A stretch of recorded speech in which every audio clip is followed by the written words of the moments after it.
Hello friends, yes sir Sharma academy में आप लोगों का स्वागत है। तो हम लोग कर रहे थे पॉलिटी का क्यूक रिवीजन।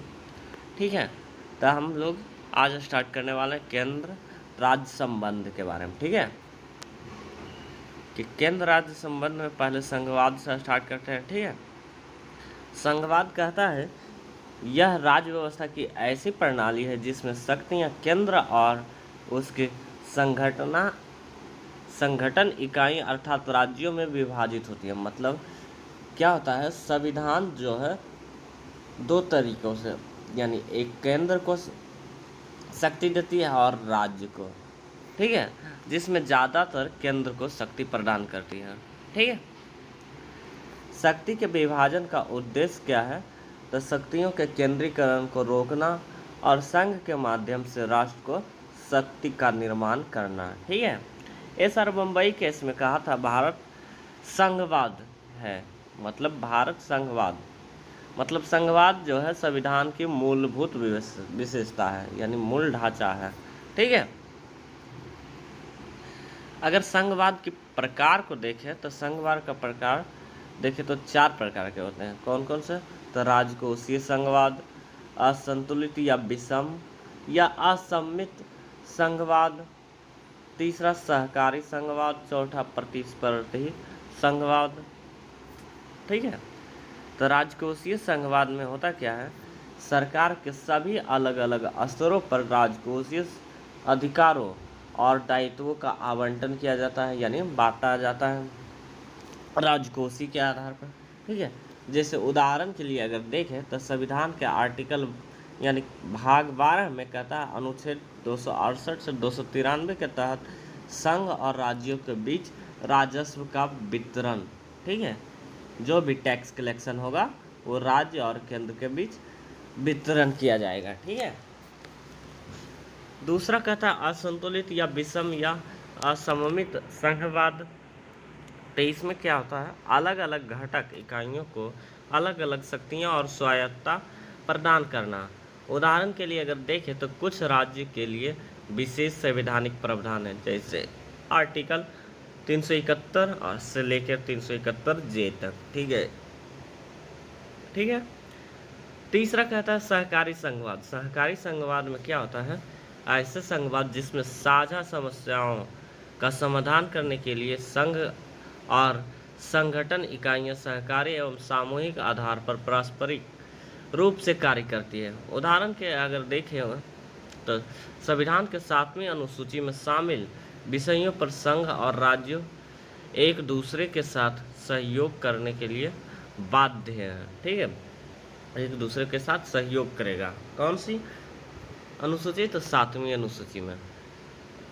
चौथा कहता प्रतिस्पर्धी संघवाद। प्रतिस्पर्धी संघवाद में क्या होता है, इसके तहत केंद्र राज्यों से और राज्य केंद्रों से तथा राज्य आपस में प्रतिस्पर्धा करती है। इसका संबंध व्यापार, निवेश, वाणिज्य आदि के मामलों में या दो अधिक राज्यों के बीच स्वास्थ्य प्रतिस्पर्धा से है। अगर उदाहरण की बात करें तो नीति आयोग की स्वास्थ्य राज्य, प्रगतिशील भारत आदि जैसे रिपोर्ट्स और एसडीजी मतलब स्वयं सहायता समूह जो है सूचकांक के द्वारा राज्यों को उनके प्रदर्शन के आधार पर रैंकिंग प्रदान करती है। ठीक है, अगर केंद्र और राज्य विधायी संबंध की बात करें तो आर्टिकल 245 से 255 के बीच है। ठीक है, केंद्र और राज्यों के विधायी शक्ति का विभाजन कैसे होता है, तो इसको समझते हैं। प्रादेशिक अधिकार। प्रादेशिक अधिकार में क्या होता है, संसद और राज्य की अगर देखें तो जिसमें संसद कहता है भारत के संपूर्ण या किसी भी राज्य क्षेत्र पर इसका अधिकार होगा। भारत के किसी भी मतलब किसी भी राज्य क्षेत्र पर, संपूर्ण भारत पर संसद का अधिकार।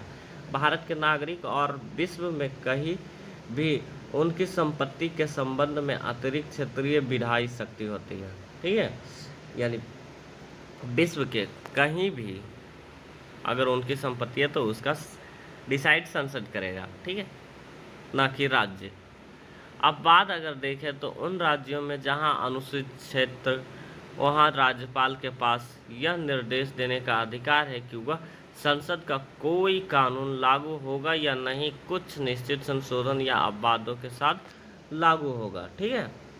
अगर राज्य की बात करें तो राज्य केवल उस राज्य पर जिसके विधानमंडल ना कानून पारित किया है। ठीक है। विधान जिसका जहाँ पे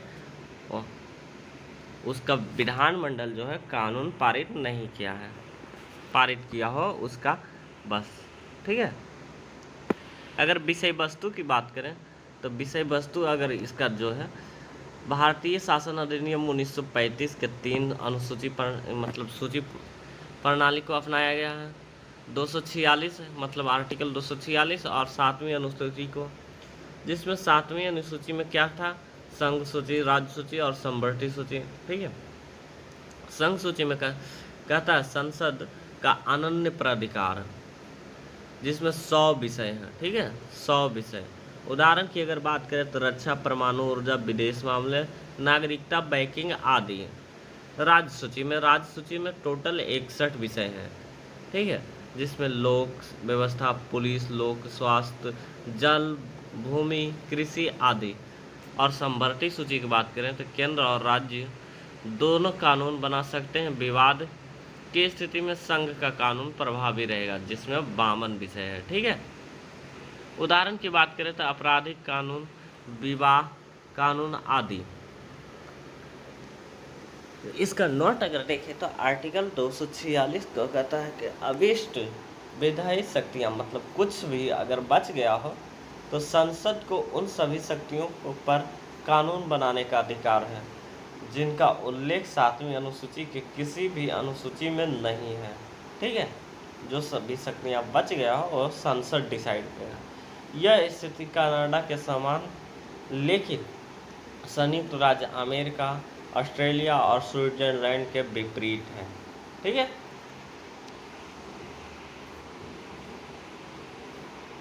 वहीं आर्टिकल 249 को देखें। ठीक है।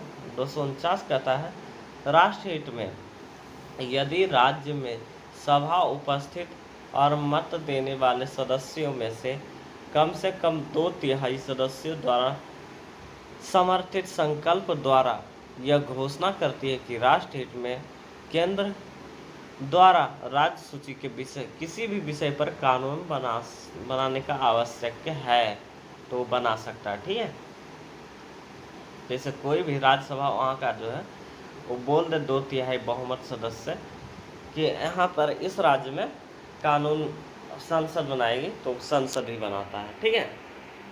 आर्टिकल 252 कहता है राज्य के बीच आपस में सहमति बन जाने पर 2 या 2 से अधिक राज्यों के विधानमंडल द्वारा संसद के राज्य सूची के विषय पर कानून बनाने का अनुरोध करते हुए संकल्प पारित किया जाता है। अगर नोट की बात करें तो यह कानून केवल उन्हीं राज्यों में लागू हो जाएगा जिन्होंने संसद से ऐसा कानून बनाने के लिए अनुरोध किया। मतलब इसका मतलब कहता है कि कोई भी राज्य अगर संसद को जाकर निवेदन करे या अनुरोध करे कि इस राज्य का कानून आप ही बनाइए तो उसमें भी संसद बना सकता है। आर्टिकल 253 कहता है अंतर्राष्ट्रीय संधियों और समझौतों को लागू करने के लिए ये भी संसद करेगी, यानी संसद की शक्तियाँ पर।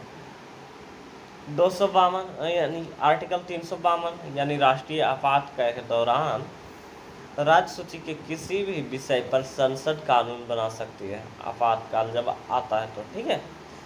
आपातकाल समाप्त होने के 6 महीने बाद ऐसा कानून निष्क्रिय हो जाता है। ठीक है, समाप्त हो जाता है। आर्टिकल 356 जब राज्य में राष्ट्रपति शासन हो तो राज्य में राष्ट्रपति शासन के दौरान संसद राज्य सूची के विषय पर कानून बना सकती है। ऐसा कानून राष्ट्रपति शासन के बाद भी प्रभावी रहता, परंतु इसे राज्य विधानमंडल द्वारा निराशित या संशोधित या फिर से लागू नहीं किया जा सकता है। या ठीक है, फिर से लागू भी किया जा सकता है। राज्य की कानून निर्माण शक्ति और केंद्र द्वारा नियंत्रण के कुछ अन्य प्रावधान जो है आर्टिकल 200 कहता है राज्य विधानमंडल द्वारा पारित कुछ निश्चित विधेयकों को राज्यपाल राष्ट्रपति के विचार के लिए आरक्षित रख सकता है। आर्टिकल 304 कहता है राज्य सूची में शामिल कुछ विषयों पर विधेयक केवल राष्ट्रपति की पूर्व स्वीकृति पर ही पेश किया जाता है। उदाहरण के लिए व्यापार और वाणिज्य की स्वतंत्रता पर प्रतिबंध लगाना संबंधी विधेयक। ठीक है। आर्टिकल 307 कहता है वित्तीय आपातकाल के दौरान राष्ट्रपति राज्यों के राज्य विधानमंडल द्वारा पारित धन विधेयक और अन्य वित्त विधेयकों पर अपने विचार के लिए आरक्षित रखने का निर्देश दे सकता है। ठीक है। प्रशासनिक शक्ति, प्रशासनिक शक्ति की अगर बात करें तो आर्टिकल 256 से 263 तक है। ठीक है। प्रशासनिक शक्तियों का विभाजन की बात कर रहे हैं। ठीक है। तो राज्य की कार्यपालिका शक्ति और कुछ प्रतिबंध लगाना ताकि केंद्र को कार्यपालिका या प्रशासनिक मामलों में राज्य को नियंत्रित करने की शक्ति मिल सके। इसीलिए प्रत्येक राज्य की कार्यपालिका शक्ति का प्रयोग इस प्रकार किया जाएगा जिससे आर्टिकल 256 और 257 जो है वो दो भागों में बांट दिया है। आर्टिकल 256 कहता है केंद्र द्वारा बनाए गए कानून पर और उस राज्य में लागू अन्य कानून को अनुपालन सुनिश्चित हो। वहीं आर्टिकल 257 कहता है राज्य में संघ की कार्यपालिका शक्ति के प्रयोग में कोई बाधा न आए या उस पर कोई प्रतिकूल प्रभाव ना पड़े। ठीक है। दोनों ही मामलों में केंद्र की कार्यपालिका शक्ति का विस्तार किसी राज्य के ऐसे निर्देश देने तक होगा जो इस उद्देश्य के लिए आवश्यक हो। उदाहरण की अगर बात करें तो राष्ट्रीय और या सैन्य महत्व के संचार साधनों का निर्माण और बनाए रखने के बारे में निर्देश। दूसरा रेल के संरक्षण के लिए किए जाने वाले उपाय के बारे में निर्देश आदि। ठीक है।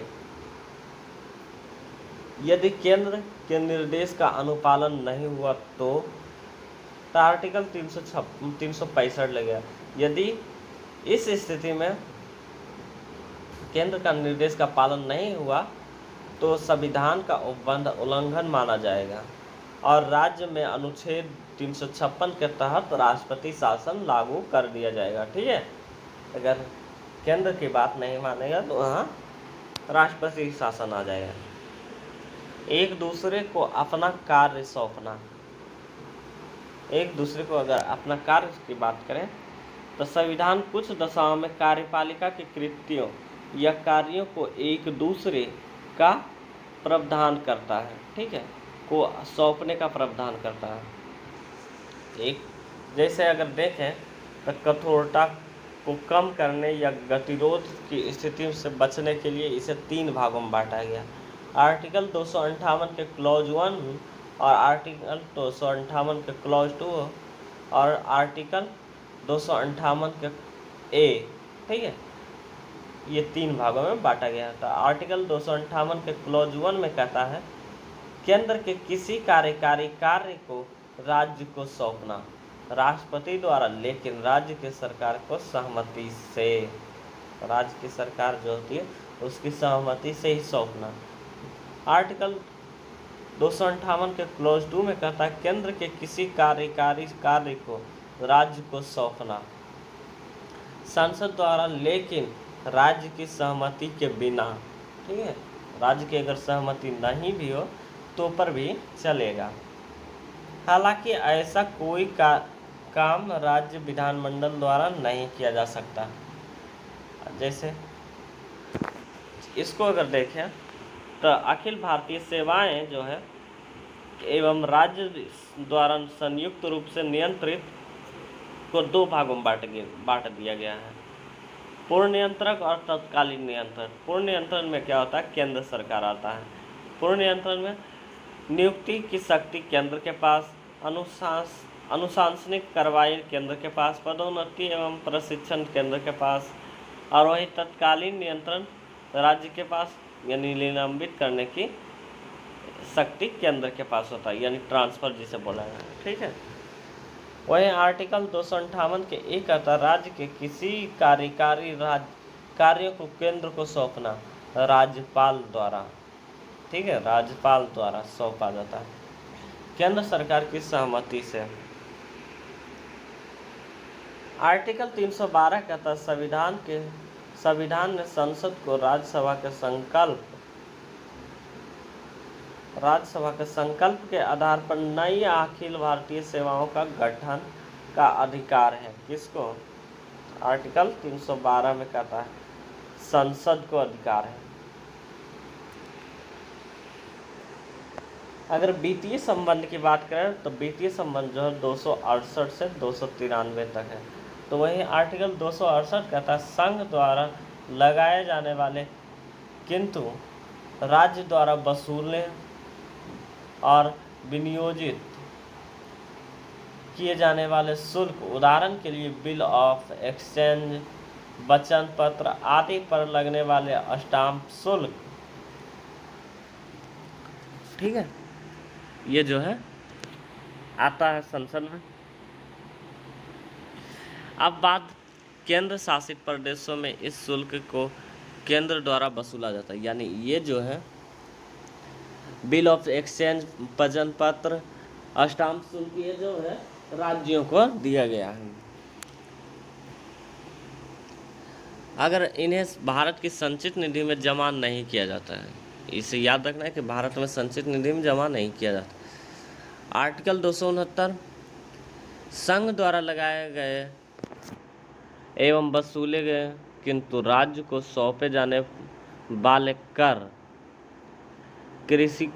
कृषि भूमि को छोड़कर संपत्ति पर उत्तराधिकारी शुल्क, दूसरा कृषि भूमि को छोड़कर संपत्ति पर संपदा शुल्क, तीसरा रेल, समुद्र या हवाई मार्ग से जाने वाले यात्रियों और सामान पर लगाने वाले टर्मिनल शुल्क, चौथा रेल किराया और माल भाड़ा पर कर तथा स्टॉक एक्सचेंज में लेन देन पर कर, ठीक है।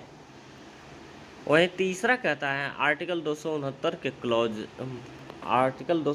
के ए कहता है अंतर्राष्ट्रीय व्यापार और वाणिज्य पर वस्तु और सेवा कर भारत सरकार द्वारा उद्गृहित और संग्रहित, लेकिन संसद के अधिनियम के अनुसार संघ एवं राज्यों में विभाजित, ठीक है, विभाजित होगा संघ और राज्यों में, दोनों में।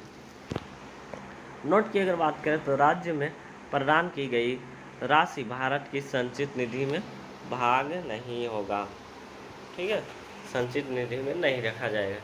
आर्टिकल 270 कहता है संघ द्वारा उद्गृहित और संग्रहित तथा संघ और राज्यों के बीच वितरित किए जाने वाले कर, संघ सूची में शामिल सभी कर और शुल्क, ठीक है।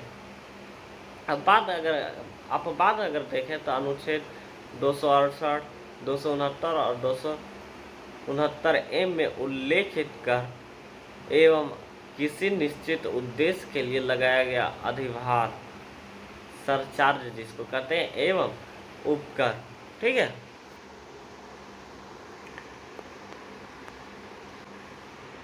अगला 271 कहता है कुछ करों पर अधिभार। संसद को उपर्युक्त वर्णित दो श्रेणियां 269 और 270 के करों पर अधिभार लगाने का अधिकार है। ऐसा अधिभार से प्राप्त संपूर्ण राशि पर केवल केंद्र का अधिकार होगा, ठीक है।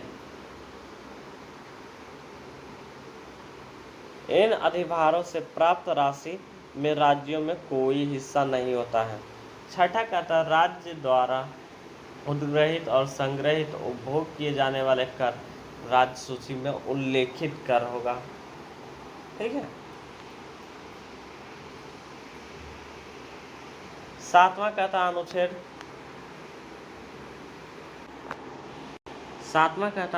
275 कुछ राज्यों में संघ से अनुदान लेगा, ठीक है, कुछ राज्य संघ से अनुदान भी ले सकता है। अनुदान दो प्रकार के होते हैं, गेट्स, ठीक है, अनुच्छेद 275 यानी वैधानिक अनुदान और अनुच्छेद 282 विवेकाधीन अनुदान। 275 कहता है संसद उन राज्यों में ऐसा अनुदान देती है जिन्हें इस तरह की निधि की आवश्यकता होती है, विशेष रूप से जनजातीय कल्याण को बढ़ावा देने के लिए। दूसरा कहता है ऐसे निधि वित्त आयोग की सिफारिश के आधार पर राज्यों को प्रदान की जाती है। ठीक है। वहीं अनुच्छेद 282 कहता है विवेकाधीन अनुदान, राज्य, केंद्र और राज्य दोनों किसी सार्वजनिक उद्देश्यों के लिए अनुदान दे सकते हैं। दूसरा कहता है केंद्र और यह अनुदान राज्यों को योजनागत लक्ष्यों को प्राप्त करने या राष्ट्रीय योजना को क्रियान्वित करने के लिए देता है। ठीक है। 8वां कहता है ऋण। ऋण जो है केंद्र सरकार किसी भी राज्य को ऋण दे सकती है या किसी भी राज्य द्वारा लिए गए ऋण के बदले में गारंटी भी दे सकती है। ठीक है, गारंटी भी दे सकता है। 9वां कहता है 274 आर्टिकल 274 राष्ट्रपति के पूर्व सिफारिश की अपेक्षा कोई भी विधेयक या संशोधन राष्ट्रपति के पूर्व सिफारिश के बिना संसद के किसी भी सदन में पेश या प्रस्तावित नहीं किया जा सकता यदि पहला वह ऐसे कर का लगाता है या परिवर्तन करता है जिसमें राज्य का हित या संबद्ध हो। ठीक है। दूसरा वह भारतीय आयकर अधिनियम में परिभाषित कृषि आय पद के अर्थ में परिवर्तन करता है या तीसरा कहता है उन सिद्धांतों को प्रभावित करता है जिनके आधार पर राज्यों को धन वितरित किया जाता है और चौथा कहता है वह संघ के उद्देश्यों के लिए राज्यों को कर का अधिभार लगाता है। ठीक है। वहीं 10वां को अगर देखें तो गैर कर राजस्व का वितरण। तो गैर राजस्व कर का वितरण जो है दो आधारों पर यानी दो प्रकार को इसको भी विभाजित कर दिया गया है। पहला केंद्र के गैर राजस्वों का मुख्य स्रोत क्या क्या है तो डाक और तार, दूसरा रेलवे बैंकिंग, तीसरा मुद्रा, चौथा केंद्रीय सार्वजनिक क्षेत्र के उद्यम और पांचवा राज्यगामी।